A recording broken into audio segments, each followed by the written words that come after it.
नमस्कार मेरे प्यारे दोस्तों, आज का चैप्टर है बायोलॉजी से कि फर्टिलाइजेशन क्रिया क्या है, यानी कि इंटरनल फर्टिलाइजेशन क्रिया क्या है और बांझपन क्यों होता है। तो सबसे पहले कि फर्टिलाइजेशन क्रिया होता है कहाँ, ये है फैलोपियन ट्यूब। फैलोपियन ट्यूब या नली बोल सकता है। और ये है ओवरी, जिसको अंडाशय बोलते हैं। और ये गोल गोल जो है, गोल गोल ये है ओवम, अंडाणु।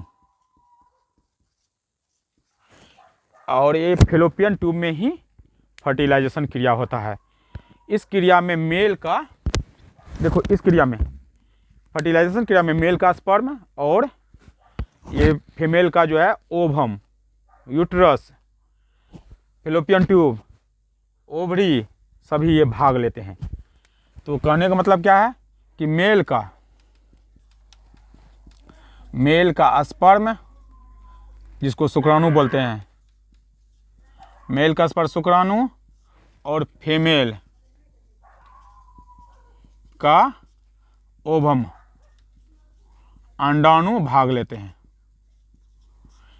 जिसको हम युग्मक बोलते हैं। अंडाणु और शुक्राणु को युग्मक बोलते हैं। ये दोनों के युग्मन से या स्वयुग्मन से एक युग्मक बनता है, जिसको भ्रूण बोलते हैं। इस क्रिया को क्या कहते हैं? फर्टिलाइजेशन क्रिया। और इस क्रिया में जो स्पर्म और अंडाणु और शुक्राणु जो भाग लेते हैं, तो मूलतः यह फैलोपियन ट्यूब में ओवरी के पास होता है, जहाँ से ओवम बनता है।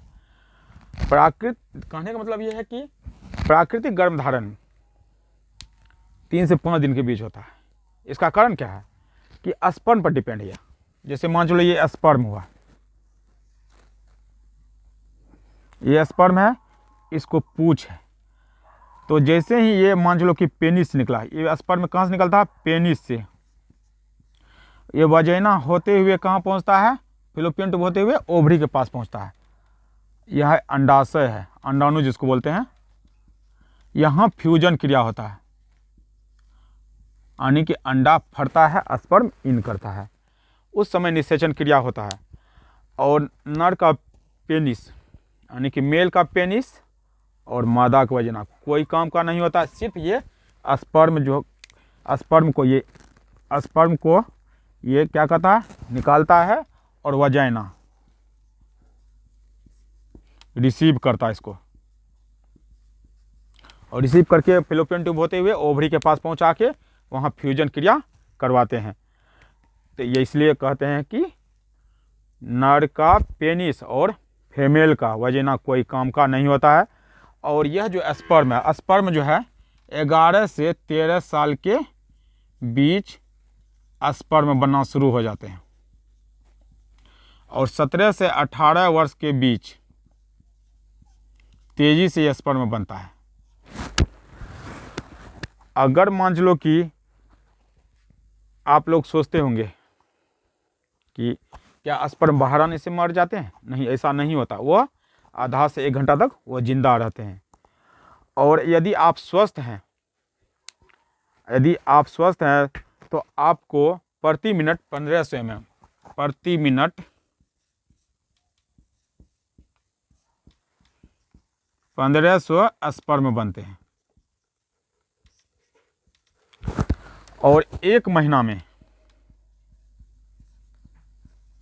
15 ग्राम और 10 दिन में 5 ग्राम स्पर्म बनते हैं।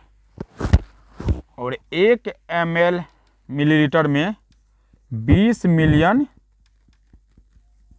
स्पर्म की संख्या है।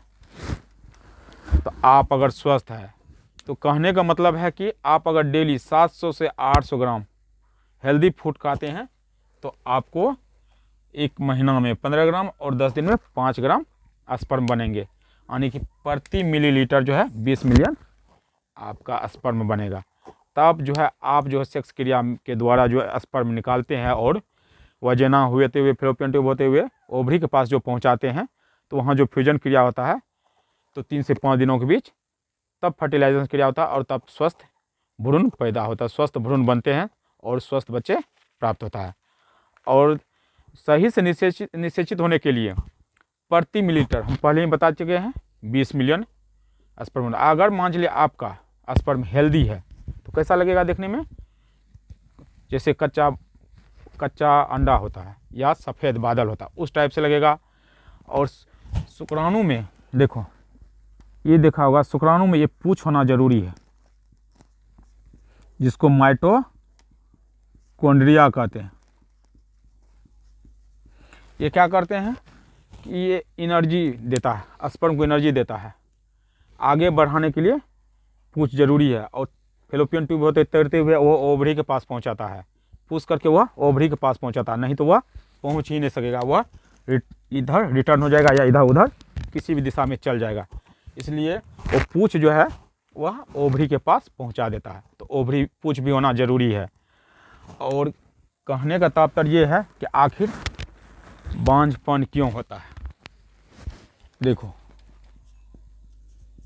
बांझपन का कारण क्या है, तो नंबर 1 में है कि यदि 7 ml से कम स्पर्म होगा तो उस समय बांझपन का शिकार होगा।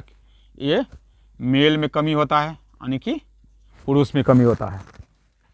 यदि आपका प्रति ml 20 मिलियन स्पर्म नहीं होगा तो उस समय भी आपको प्रॉब्लम हो सकता है। यदि स्पर्म में पूंछ नहीं होगा, जिसको माइटोकॉन्ड्रिया कहते हैं, पूंछ नहीं होगा तो उस समय बांझपन का शिकार या मेल में कमी हो सकता है। अब फीमेल में भी कमी होता होगा, तो फीमेल में देखो क्या कमी है, उसे भी 7 ml ओवम होना चाहिए। और प्रति ml जो है उसे भी कितना होना चाहिए,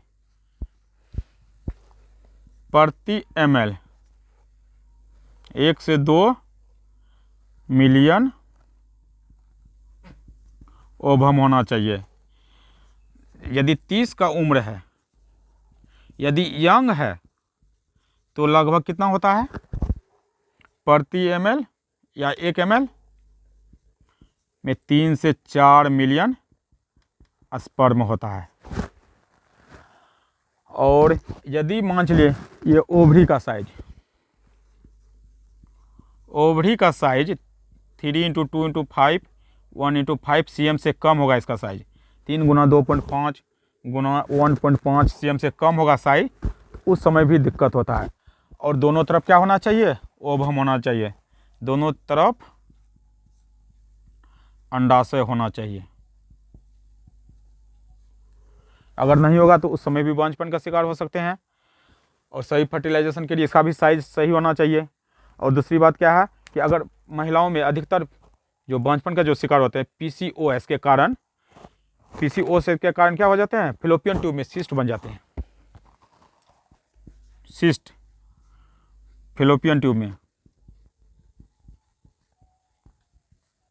किसके कारण, PCOS के कारण।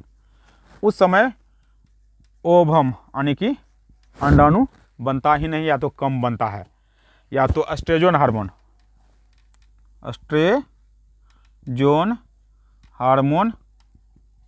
का लेवल कम हो जाते हैं। कम होगा तो ओवम ऑटोमेटिक कम ही बनेगा, वो भी बांझपन का कारण है। और दूसरी बात क्या है कि अगर ओव्यूलेशन डिसऑर्डर होगा तो उसमें भी बांझपन का शिकार होगा। फैलोपियन ट्यूब अगर क्षति होता है उसमें भी बांझपन का शिकार होगा। एंडोमेट्रियोसिस उस समय भी बांझपन का शिकार होगा। यदि यूट्रस में यानी कि गर्भाशय में अगर क्षति है, गर्भाशय में कोई काउज है या प्रॉब्लम है, तो उस समय भी बांझपन का शिकार हो सकते हैं। इस तरह से आप लोग को बता दिया निषेचन और बांझपन का कारण। धन्यवाद।